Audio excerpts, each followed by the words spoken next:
Puji Tuhan, Bapak Ibu, mari kita berdoa sebelum kita belajar firman Tuhan. Bapa di dalam surga, kami naikkan syukur kepadamu Tuhan. Biarlah kuasa-Mu nyata dalam kehidupan kami melalui firman yang kami dengar, firman yang kami pelajari saat ini Tuhan. Sehingga kami boleh menjadi pribadi yang kuat di dalam Engkau, mempercayai Engkau sebagai Tuhan dan Juru Selamat dalam kehidupan kami, dan kami percaya di dalam Engkau ada kemenangan Tuhan. Di dalam nama Tuhan Yesus, haleluya, amin. Puji Tuhan. Bapak Ibu Saudara yang dikasihi oleh Tuhan, ya, waktu saya sekolah, saya masih ingat, ya, bagaimana pada zaman penjajahan itu seorang wanita tidak diperhitungkan. Ya, tidak diperhitungkan.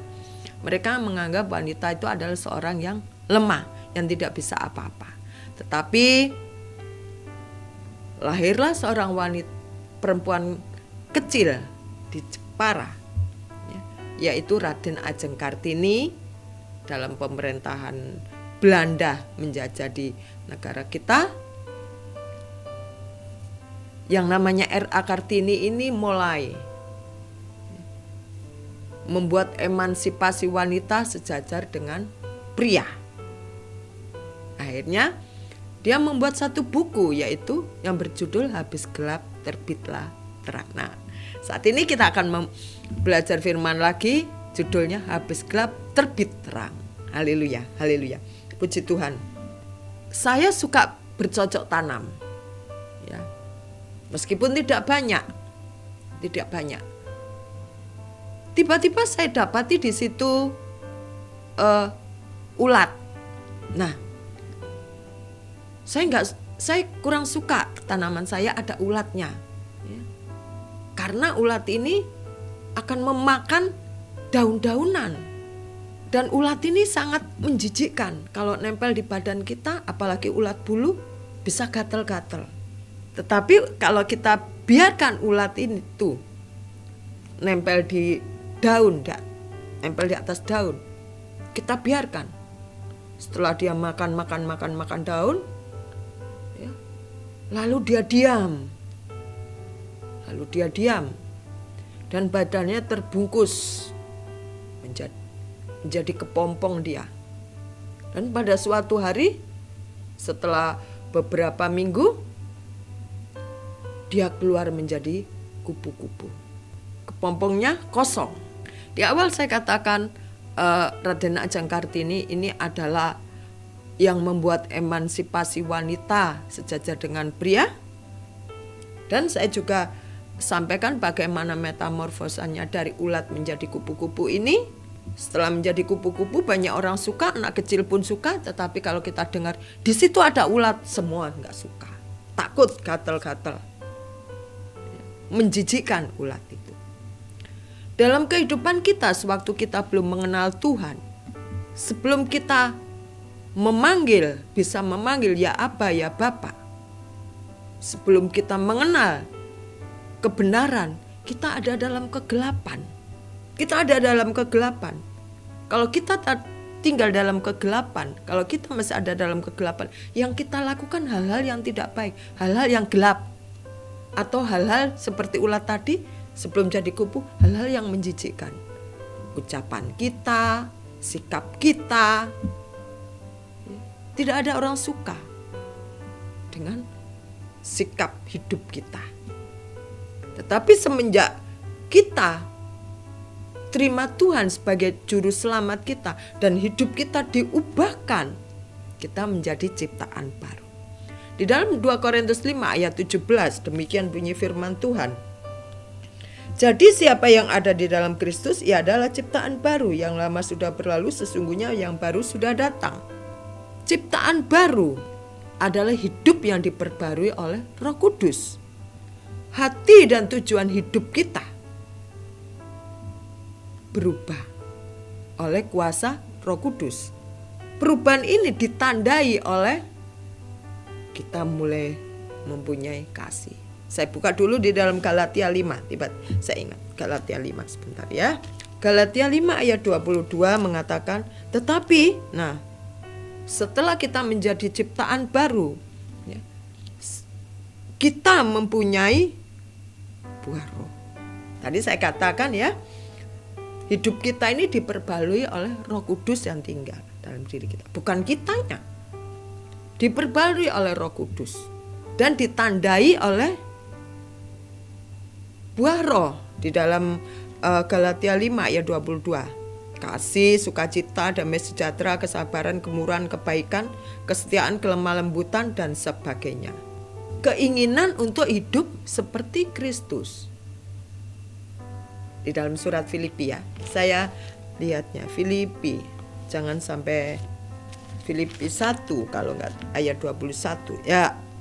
Karena bagiku hidup adalah Kristus dan mati adalah keuntungan. Itu adalah orang-orang yang sudah diperbarui kehidupannya oleh Roh Kudus.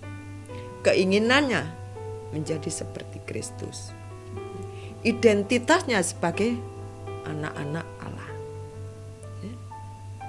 Tidak lagi diperbudak oleh dosa. Karena sudah keluar dari gelap menuju ke terang. Dan saya percaya setiap kita sudah dimerdekakan. Setiap kita yang menjadi ciptaan baru tidak mau tinggal lagi atau tidak mau menjadi orang gelap. Maksud saya adalah tinggal dalam kegelapan itu. Enggak ada yang suka tinggal dalam suatu ruangan atau tempat gelap. Karena tempat gelap itu menakutkan, enggak enak, pengap, enggak ada sinar. Nah, sinar itulah yang kita butuhkan. Dan kita telah menjadi anak-anak terangnya Tuhan Yesus Kristus. Dan saya bersyukur kita dari gelap berpindah menjadi terang. Itu bukan karena kekuatan kita, itu bukan karena kita bisa, tetapi oleh karena pekerjaan Roh Kudus dalam kehidupan kita, dan kita mau mempersilakan diri untuk dirubah menjadi serupa dengan Tuhan. Puji Tuhan, puji Tuhan. Biarlah Roh Kudus yang tinggal dalam kehidupan kita. Hidup kita sudah ditandai oleh Roh Kudus, yaitu kasih, kesabaran, kelemah lembutan. Itu kita munculkan dalam kehidupan kita. Supaya setiap orang melihat bahwa kita adalah anak-anak terang. Seperti Bapa kita yang menerangi dimanapun kita berada. Yang menerangi kegelapan. Dan kita siap menjadi terang dimanapun kita berada. Sehingga nama Tuhan saja yang ditinggikan dan dimuliakan dalam kehidupan kita. Kita memang tidak kuat, kita memang tidak sanggup, kita memang tidak mampu. Tetapi Roh Kudus yang dalam diri kita yang akan memampukan, yang membuat kita bisa menjadi anak-anak terang. Puji Tuhan, Bapak Ibu, bersama-sama kita belajar, bersama-sama juga kita ingin hidup kita berdampak bagi sekitar di mana kita berada, sehingga kemuliaan Tuhan itu sungguh nyata dalam kehidupan kita, dan buah pertobatan kita, buah pelayanan kita bisa memuliakan nama Tuhan. Puji Tuhan, mari kita berdoa bersama-sama. Tuhan, dalam segala kelemahan kami, dalam segala kekurangan kami, Engkaulah yang menjadi kekuatan kami, Engkaulah yang menjadi pengharapan kami Tuhan. Oleh karena itu saat ini Tuhan, Engkau yang sudah mengangkat kami dari gelap menuju kepada terang-Mu yang ajaib Tuhan. Engkau yang mengangkat kami dari lembah kekelaman Tuhan, sehingga hidup kami menjadi berarti. Hidup kami sungguh Tuhan bisa memanggil Engkau ya Aba, yang Bapa Tuhan. Dan kami juga disebut anak-anak Allah. Kami sungguh bersyukur Tuhan Yesus, Engkau sudah mengangkat kami, Engkau sudah menyelamatkan kehidupan kami. Terlebih lagi Tuhan, Roh Kudus tetap tinggal dalam kehidupan kami untuk memperbarui Tuhan setiap apapun yang dalam kehidupan kami yang kurang berkenan di hadapan Tuhan. Kami izinkan Tuhan Yesus Roh Kudus terus bekerja dalam kehidupan kami, memperbarui sehingga sungguhlah nyata bahwa kami adalah ciptaan baru Tuhan. Terima kasih Tuhan Yesus, terima kasih. Biarlah segala puji, puja dan sembah kami hanya bagi kemuliaan nama-Mu. Engkau saja yang ditinggikan, Engkau saja yang dimuliakan dalam kehidupan kami, sehingga kehidupan kami sungguh berdampak bagi sekitar di mana kami berada. Di dalam nama Tuhan Yesus, haleluya. Amin. Bersama Tuhan Yesus kita akan melakukan perkara besar. Amin. Haleluya.